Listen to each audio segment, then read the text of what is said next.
Olá a todos, bem-vindos ao Café com Journal. Começamos falando sobre a relação entre hipertensão e eventos cerebrovasculares. Uma meta-análise recente demonstrou que a redução da pressão arterial esteve associada de forma linear com a redução do risco de eventos cardiovasculares, e o tratamento adequado reduziu em cerca de 30% o risco de recorrência de AVC. Com a atualização das metas da última diretriz americana de 2017, houve um aumento no número de pacientes com diagnóstico e indicação ao tratamento da hipertensão, visando redução do risco cardiovascular. Foi buscando avaliar o impacto teórico dessas novas metas que foi publicado pela American Heart, uma análise de 10 anos de um banco de dados americanos com mais de 6 milhões de pacientes sobreviventes de AVC. Os autores concluem que, utilizando as novas metas para o diagnóstico da hipertensão, haveria um aumento de 54% no número de pacientes fora das metas pressóricas atuais e um aumento relativo de 67% na quantidade de pacientes diagnosticados com hipertensão. Muito interessante.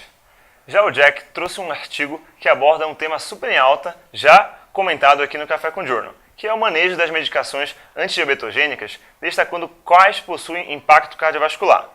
Sabemos que por muito tempo o manejo do diabetes seguia um fluxo pouco flexível que se limitava ao uso de sulfonilureias, biguanidas e insulinas. Porém, o conhecimento fisiopatológico da doença possibilitou a ampliação do espectro de atuação para outras vias e permitiu o desenvolvimento de drogas efetivas, tanto na redução do nível glicêmico como na redução de mortalidade. Nesse contexto, 3 classes de medicação merecem destaque: os inibidores de DPP-4, os análogos de GLP-1 e os inibidores de SGLT2. Com os inibidores de DPP-4, os estudos SAVOR, Examine e TACOS não conseguiram demonstrar benefício em mortalidade para as glipitinas.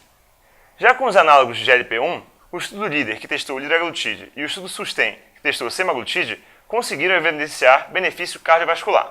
Mas a grande bola da vez são os inibidores de SGLT2, que com o estudo EMPA-REG avaliou a empaglifosina e com o estudo CANVAS avaliou a canaglifosina, mostrando um benefício evidente em desfechos cardiovasculares com impacto em mortalidade.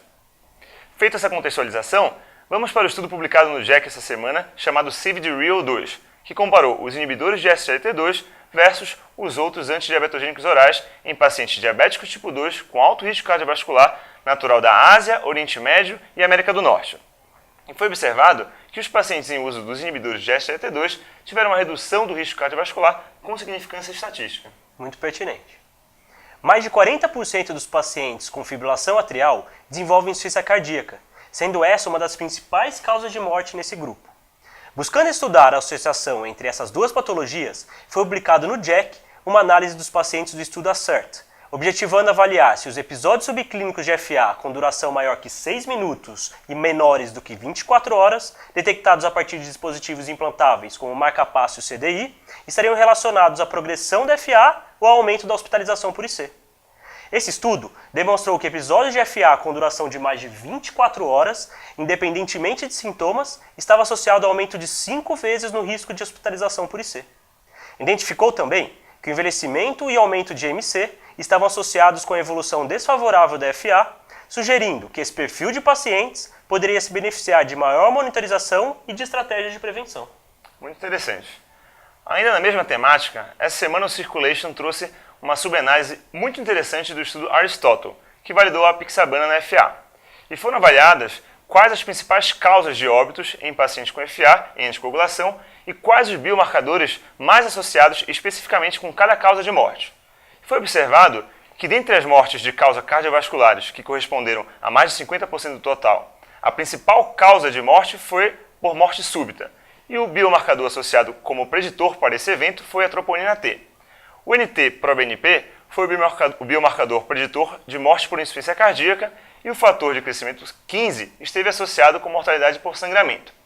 Dessa forma, esses biomarcadores surgem como uma possível ferramenta para auxiliar a estratificação de risco de morte nos nossos pacientes com FA em anticoagulação. Os biomarcadores são o futuro da medicina, né? Falando de biomarcadores, a dosagem de troponina surgiu na década de 90 e são um exame de escolha para o diagnóstico de infarto. A introdução do teste de troponina T ultrassensível em 2009, devido à sua alta sensibilidade, aumentou a incidência e a acurácia do diagnóstico de infarto. Buscando analisar esses fatos, foi publicado no JACC uma corte observacional que utilizou um banco de dados sueco com mais de 87 mil pacientes que haviam tido o primeiro infarto para investigar se a introdução de troponina ultrassensível iria alterar a incidência de infarto e o prognóstico desses pacientes. O estudo não observou nenhum impacto no desfecho primário de mortalidade, mas encontrou um aumento no número de angiografias coronarianas e revascularização, com uma pequena redução no risco de reinfarto. Até semana que vem. Até a próxima!